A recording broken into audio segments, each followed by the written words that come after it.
네, 이제 본격적으로 제가 강의를 좀 해드리도록 하겠습니다. 이거는 이제 교재 파일이고요. 제가 실제로 만나게 되면 이제 교재를 이제 드리게 될 건데 이 교재 형식과 똑같다고 보시면 됩니다. 자, 우선은 제가 이제 입문과정과 기본과정과 심화과정으로 이렇게 나눠지게 되는데 이제 입문과정에서는 기본 원칙과 논증 강화 스킬, 그리고 대립항, 그 다음에 기본 유형으로 나누어서 설명이 될 거예요. 여기서 중요하게 보실 거는 논증 강화 스킬과 대립항이라고 보시면 돼요. 그래서 이 논증 강화 스킬과 대립항이 뭔지에 대해서 이제 간단하게 설명을 드릴 건데 아까도 보셨다시피 이 논술에는 형식적인 측면과 내용적인 측면으로 나눠서 우리가 공부를 할 줄 아셔야 되는데 먼저 형식적인 측면에서는 제가 유형별로 강의가 있다고 했어요. 그래서 비교 유형이라던가 또는 비판 유형, 견해 제시 유형, 평가 대상 제시 유형 이런 식으로 이제 유형이 이제 나눠져 있다고 한다면 이 논증 강화 스킬은 이 답안 작성법에 해당해요. 그래서 우리가 글을 어떤 식으로 작성을 했을 때 교수님들이 좀 더 점수를 잘 주는지, 그리고 그거의 주장과 근거는 어디에다 배치를 시켜야지만 명확하게 채점 포인트를 얻을 수 있는지 뭐 이런 것들을 좀 가르쳐 주신다고 보면 될 것 같아요. 그리고 이제 이 대립항이라는 거는 제가 말씀드렸다시피 개념 지식적인 측면에서도 분명히 알고 가셔야 된다고 했는데 이 개념 지식을 대립항적 요소로 같이 이제 접목시켜서 배우신다고 보시면 될 것 같습니다. 그리고 이제 이 논술인의 기본 자세 및 기본 법칙은 한번 읽어보시면 돼요. 그래서 잠깐 영상을 멈춰보시고 이 기본 자세가 무엇인지 이렇게 한번 확인을 한번 해주시고, 그리고 이 논술의 기본 법칙이라는 것도 한번 확인을 해주시면 됩니다. 그리고 여기는 하나 말씀드리면 본인이 글을 다 쓰고 나면은 본인이 자가 첨삭을 하는 시간이 있거든요. 자가 첨삭을 하는 시간을 항상 확보를 할 줄 알아야 되는데 이걸 우리는 퇴고 과정이라고 하죠. 이 퇴고 과정에 해야 되는 요소라고 보시면 될 것 같아요. 그래서 이 퇴고 과정 때 이 각각에 있는 7가지 요소들을 조금 기억을 해 놓으셨다가 방식으로 활용을 하시면 될 것 같습니다. 자, 이제 본격적으로 좀 강의를 진행을 해 드릴 건데 우리가 논술형 인재라고 하는 것은 어떤 사람들일까? 이런 것과 그러면 우리가 논술로 대학을 대입을 준비를 하거나 편입을 하는 사람들은 왜 논술로 뽑는 것일까? 이걸 한번 생각을 해보실 필요가 있어요. 그래서 이 논술이라는 것, 논술형 인재를 뽑는다. 그 이유가 무엇일까를 좀 한번 생각해 보실 필요가 있어요. 논술형 인재, 즉 논술이라고 하는 것이 다른 말로 표현하면 논리적으로 서술했다라는 걸 뜻하거든요. 그 말은 나는 논리적인 학생들을 뽑겠다라고 얘기를 하는 것과 똑같아요. 그러면은 다시 한번 얘기하면 이 논리적이라는 학생들은 어떤 학생들을 이야기를 할까요? 논리적이라고 하는 학생들은 어떤 학생들을 논리적이다 라고 이야기를 하는지를 한번 생각을 해보시면 논리라는 것은 반드시 그에 따른 근거와 주장이 적절하게 명확하게 제시되어 있는 학생들을 이야기를 해요. 근데 이 근거와 주장을 항상 어떤 이 강사분들이나 어떤 이 논술을 좀 하신다는 분들은 근거와 주장이 명확하게 들어가는 것이 논술이다라고 이야기까지는 하시거든요. 그러면은 이런 이야기도 해볼 수가 있겠죠. 그러면 어떻게 근거와 주장을 이야기를 해야지? 우리가 이거를 어떻게 써야 되지? 이 방법론에 대해서는 사실상 얘기를 해주는 사람들이 별로 없어요. 그래서 저는 얘를 어떻게 해야 되는지에 대해서 굉장히 연구를 많이 했다고 보시면 되는데 뭐 일례로 제가 이제 뭐 분석을 많이 했는데 이 분석을 한 요소들을 보시면 근거가 어느 위치에 가야 되는지 또는 주장이 어느 위치에 가야 되는지를 많이 이제 연구를 했어요. 그래서 제가 이제 뭐 교수님들 이제 조교 활동을 했을 때 실제 출제위원으로 있으셨던 교수님들께 어떤 방식으로 이 글을 작성을 하는 것이 좀 더 우리가 근거와 주장을 명확하게 보이게 하느냐 이제 이거를 갖고 이제 하셨다고 보면 되는데 우선 논리학이라는 거를 좀 아셔야 돼요. 이 논리학을 정확하게 저도 논리학이 무엇인지는 저도 잘 몰라요. 저도 잘 모르는데 이 논리학에서 주장을 명확하게 쓰는 이제 문장법들이 좀 있거든요. 조건문이라고 하는 형태가 있어요. 조건문이라고 하는 형태가 있는데 이게 뭐뭐하면 뭐뭐이다. 뭐 이런 개념이거든요. 그러니까 비가 오면 땅이 젖는다. 이런 형태가 있다고 한다면 이거를 논리학에서는 형식 논리학적 요소로 바꿔버려요. 그래서 이 논리학 중에서는 형식 논리학이라는 것과 그리고 기호 논리학이라는 게 존재하는데 이 언어를 수학적인 체계로 바꾼 거예요. 채점을 하기 편하게. 그래서 비가 오면 땅이 젖는다라고 하면 이런 식으로 바꿀 수가 있어요. 비가 오면 땅이 젖음. 이렇게 간단하게 표시를 하는 거예요. 그래서 뭐뭐하면이라는 개념은 이렇게 화살표로 이렇게 표시를 하거든요. 이게 기호농약과 형식농약에서 쓰이는 건데, 비가 오면 땅이 젖는다 라는 형식논리학으로 표현을 해서 이 학생이 정말 논리적으로 타당하다고 한다면, 이 근거와 땅이 젖었다, 땅이 젖었으면 왜 젖냐 라고 물어볼 수가 있잖아요. 그래서 여기 부분을 원인과 결과값이라고 해요. 그래서 이 원인과 결과가 명확하게 제시가 되어 있느냐, 근데 여기서 쓰이는 문장은 그럼 무엇이냐, 문장이 무엇이냐, 이 문장법을 가르쳐 드리는 게 논증 강화 스킬이라고 보시면 되는데, 기본적으로 이 논리적으로 서술하는 게 흔히 그냥 쉽게 말씀드리면 근거와 주장을 바탕으로 이야기를 하는 거다, 이렇게 생각을 하시면 될 것 같습니다. 그래서 이 위에를 한번 보시면 지금 여기에 한국 지형 단면도가 나와 있죠. 그리고 여기에는 우리나라는 높은 지형인가 낮은 지형인가 라는 물음이 있어요. 그래서 이거를 쉽게 제시문이라고 생각을 해주시면 될 것 같고요. 제시문이 그냥 그림으로 표현되어 있는 것 뿐이에요. 그리고 여기가 발문이구나, 이렇게 생각을 하시면 될 것 같아요. 그럼 여기에 대한 답변을 한번 해보시는 시간 잠깐 갖겠습니다. 잠깐 영상을 멈춰보시고 한번 생각을 해보세요. 한번 답변을 해보죠. 우리나라는 높은 지형이냐 낮은 지형이냐 라고 물어보고 있죠. 그러면은 이걸 대답을 하는 학생들의 유형을 조금 말씀을 드릴게요. 높은 지형이냐 낮은 지형이냐 라고 물어봤을 때 학생들이 대답을 하는 경우가 이런 경우가 있어요. 선생님 높아요, 또는 낮아요, 이렇게 이야기를 간단 명료하게 하는 학생이 있고, 또 두 번째는 조금 똑똑해졌어요, 학생이. 그래서 지금 보니까 여기 동쪽 지역은 높다라고 볼 수가 있고요. 그 다음에 서쪽 지역은 낮네요. 그래서 동쪽은 높고요. 그리고 라고 표현하죠. 서쪽은 낮아요, 이렇게 이야기를 해요. 그리고 또 세 번째는 뭐라고 이야기를 하냐면, 아니 동쪽은 높고 서쪽은 낮은데 이 기준점이 없는데 이걸 어떻게 판별해요? 그러니까 기준점이 없어서 판별이 불가능합니다. 판별이 불가능해요, 이렇게 이야기하는 학생이 있어요. 그럼 저는 뭐라고 대답을 하냐면, 우선 높다 낮다 이렇게 간결하게 이야기하는 학생들은 당연히 틀렸겠죠. 동쪽은 높고 서쪽은 낮아요 라고 이야기를 하는 학생은, 자 동쪽은 높고 서쪽은 낮네? 제시문대로 이야기를 했어요. 혹시 아까 기억나시나요? 제시문을 제대로 읽었고, 그리고 글자 수도 제대로 충족은 했지만 떨어지는 경우가 있다고 했죠. 그런 경우가 어떤 경우라고 했죠? 교수님의 요구사항대로 글을 쓰지 못한 학생이거든요. 근데 여기 요구사항이 뭐죠? 지금 정확하게 보시면 높은 지형이냐 낮은 지형이냐 라고 물어보고 있어요. 그 말은 택1을 하라는 얘기예요. 선택을 하라는 얘기예요. 그러니까 높은지 낮은지 하나만 이야기를 하라는 얘기죠. 근데 여기서는 동쪽은 높고 서쪽은 낮다라고 이 두 가지를 다 이야기를 하고 있기 때문에 이 학생은 틀리게 된 거죠. 그리고 같은 맥락에서 기준점이 없기 때문에 판별이 불가능하다? 아니에요. 판별을 하라고 나와 있어요. 그게 요구사항이죠. 그러니까 이 학생도 판별이 불가능하다고 하면은 뭔가 통찰력 있이 보이려고 했지만 결국에는 틀린 게 돼요. 그래서 우리는 이 종합적인 요소에 따라서 보면은 반드시 높은지 낮은지를 명확하게 이야기를 해줘야 돼요. 그럼 이 학생은 왜 틀렸을까요? 높은지 낮은지를 이야기를 했는데 왜 틀렸을까요? 이걸 한번 생각을 해보셔야 되겠죠. 제가 다시 한번 말씀드리지만 논리적이다 라고 하는 학생들은 어떤 학생이다? 근거가 반드시 나타나고 주장이 나타나야 한다. 그래서 근거도 명확해야 되고 주장도 명확해야 된다. 그게 논리적이다. 그래서 그런 학생들이 논술형 인재이다, 이렇게 말씀을 드렸죠. 그러니까 근거와 주장이 명확하게 들어가 있는데 이 학생은 지금 주장만 들어갔어요. 그러니까 당연히 틀린 거라는 거예요. 그러니까 우리가 높은지 낮은지를 하나를 선택한 건 잘한 건데 지금 높은지 낮은지에 대한 근거가 전혀 안 나와 있다는 거죠. 그래서 이 학생은 틀린 학생이 돼요. 그러면 우리가 이거를 어떻게 우리가 이 문장법으로 이 근거와 주장을 타당하게 제시를 할 수 있느냐, 그거는 이 형식논리학적 접근법을 통해서 어떤 문장 공식을 아셔야 돼요. 그래서 그 문장 공식을 제가 지금 말씀드릴 건데 이거는 조금 외우고 계시는 게 좋습니다. 자,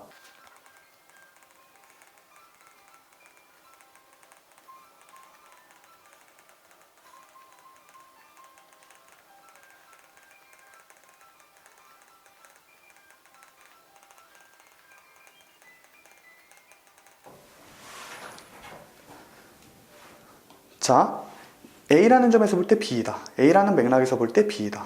A라는 측면에서 볼 때 B이다. A를 통해 볼 때 B이다.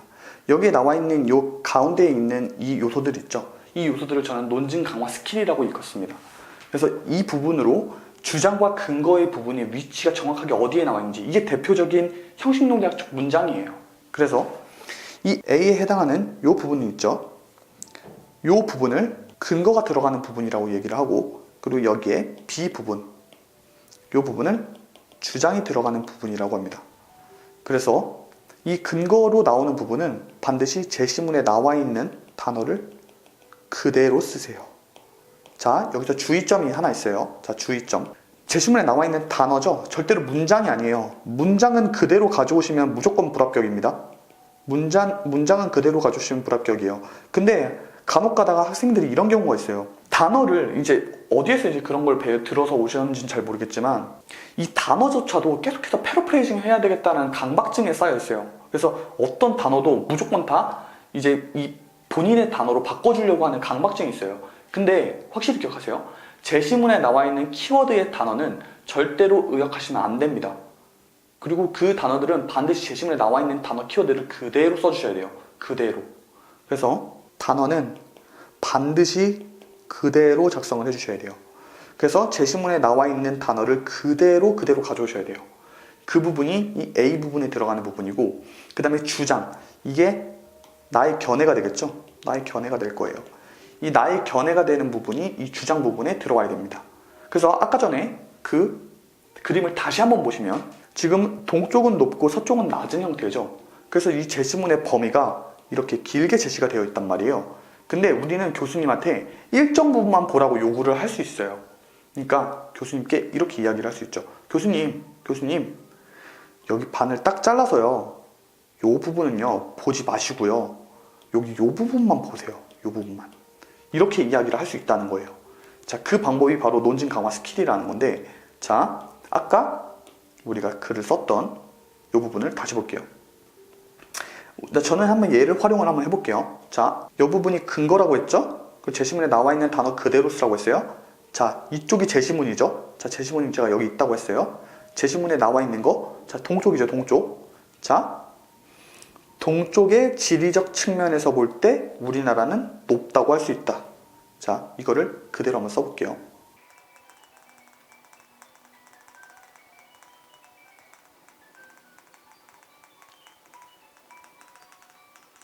자, 여기에 나와 있는 게 저의 답변이에요. 동쪽의 지리적 측면에서 볼 때 우리나라는 높다고 할 수 있다 라고 했죠. 자, 어때요? 여기가 근거죠. 근거. 그리고 높다. 이게 저희 주장입니다. 그리고 뭐뭐에서 볼 때, 이 부분이 논증 강화 스킬이 되겠죠. 그래서 동쪽의 지리적 측면이라는 건 제시문에 그대로 나와 있어요. 그리고 높다라고 하는 거는 저희 주장이 될 수 있죠. 요구사항에 부합하게 글을 썼습니다. 하나만 선택했죠. 근데 교수님께 요구를 한 거죠. 동쪽의 지리적 측면에서만 보세요. 이쪽은 보지 마시고요. 동쪽의 지리적 측면에서만 보세요. 라고 얘기를 했을 때 우리는 논리적이라고 이야기를 하겠죠.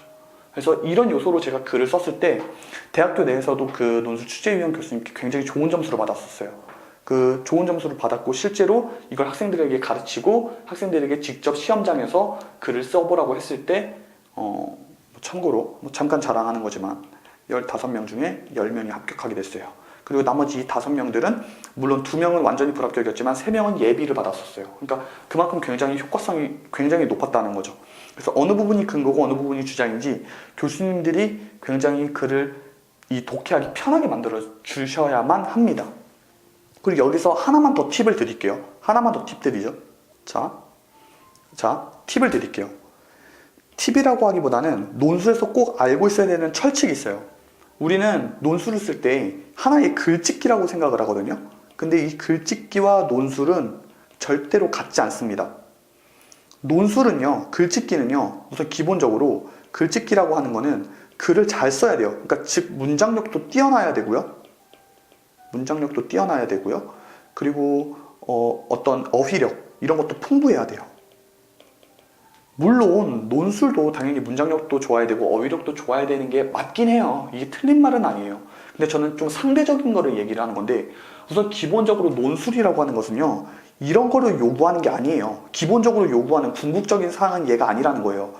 다시 한번 말씀드리지만 얘가 중요하지 않다라는 게 아니에요. 궁극적으로 본질적으로 우리가 제대로 논술에서 해야 되는 게 무엇이냐를 물어보는 건데, 자, 제가 말씀드리고 싶은 건 이거예요. 교수님의 입장에서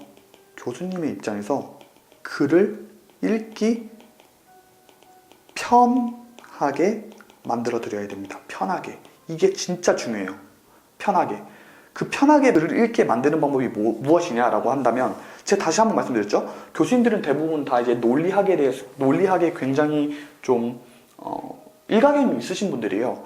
그래서 이 논리학적 문장을 쓰시면 어느 부분이 근거가 되고 어느 부분이 주장이 되는지를 명확하게 파악하실 줄 아세요.